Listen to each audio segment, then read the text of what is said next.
So I know many 20-year-olds who are self-made and literally make millions a year. And if you tell that the average person or the average person would see a 20-year-old drive up in a Lamborghini to a gas station, to wherever, they'd either think con artist, rich parents, drug dealer, definitely nothing positive. The beliefs that we have about money are completely backwards because the way we are taught through the system that we can accumulate a lot of money is either through working your ass off for 40 to 50 years and making the right decisions again and again in terms of investments and so on.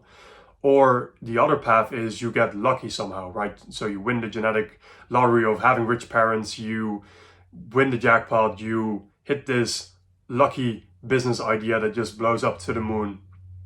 This type of thinking. The jackpot is a great representation of the belief that the lower and middle and even upper middle class have around making high amounts of money, because they are essentially thinking that to get rich there is some type of luck factor involved.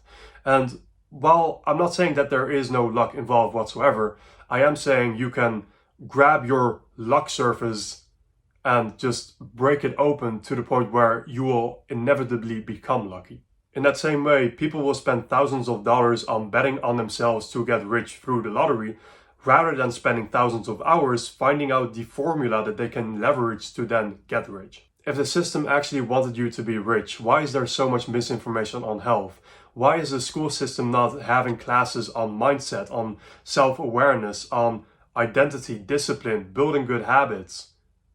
All of these things that actually matter in real life. I hope that you agree with me that any type of large entity, any large organization, its purpose is not to have the individual thrive. It's to have the collective thrive in some situations, but above all, it's just control. Now, most people live their entire lives by the rules that these large entities make. And if you play by the rules of this system, you will lose. Society's rules aren't based off of universal law. They're based off of man-made laws. They're based off of bigger agendas. They're based off of what the people who have a lot of power want people to do. It's the same idea with racism, right? Like if a black, Asian, Arabian, and white billionaire all meet up, do you really think that these people care at all about each other's ethnicity? People that are rich do not care about ethnicity. Broke people and broken people care about ethnicity. In that way, these events are essentially just pendulums to keep people distracted and keep them worried and in a lower state of vibration, so they can't start working on making themselves better and making the world better. Now, obviously, I'm quite passionate about all of this. I'm not going to go super deep into this entire rabbit hole. We can talk about that another time. Shoot me a message if you're interested.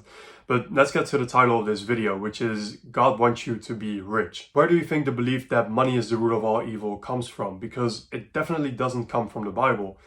In the Bible, it says, "For the love of money is the root of all kinds of evil," which is a very big distinction. And in actuality, people that are broke, people that do not have any money, have love for money. It's not that rich people are dependent on their money. Most blow, $1 million overnight. It's a piece of toilet paper, right? They couldn't care less.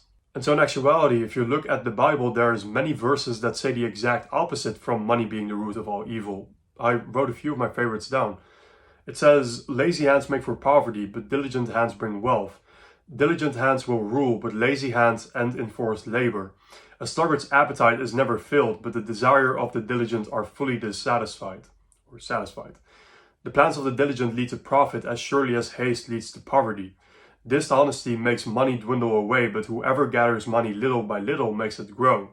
Remember the Lord your God, for it is He who gives you the ability to produce wealth." It's literally God that allows us, that enables us to produce wealth. I'm not going to go into all of the different religions here. I just kept it to the Bible, but there's references to this in all different religions, albeit in the Bible the most. Here's the truth. If you're not making as much money as you want, you're not as valuable to the world as you need to be. It is that simple. Elon Musk said this as well, right? You're getting paid in proportions to the problems that you solve. Money is simply an exchange of value, and the best way to capture and create this value is by building some type of business vehicle. Now, a lot of people will think that they need to have some magic business idea, and they just think in retrospect, right? They look at, for example, Uber, and they're like, "Oh, if I would have just thought of Uber, if I would have just thought of the power of the internet, then by now I would have been wealthy." But they haven't created a wealthy mindset. They haven't created wealth awareness. They're not open to the possibilities of becoming wealthy. They're not seeing the possibilities of becoming wealthy, and therefore they're never going to see an opportunity like that come about. This is how I spoke about earlier, where we literally drag our luck surface to the maximum so we have to be lucky. We have to create whatever we can create. You start to look at your life like, okay, these are all the problems that I have solved. Whenever anyone speaks to you and they're annoyed about anything, there is an obvious problem that is happening there, right? Because they're annoyed at something. There's a problem in their life, clearly. So think about whenever something is agitating someone, how can I solve this problem? When you go to a coffee shop, you think, okay, why is this coffee shop here? How many people probably come here? Is this waiter someone who is the best person to be in this position?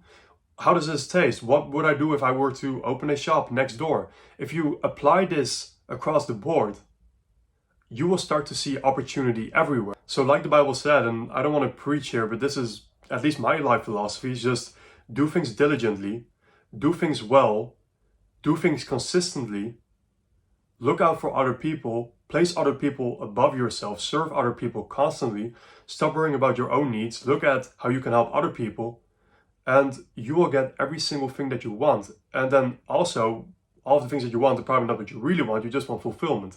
The only way to capture that real fulfillment is by constantly serving other people.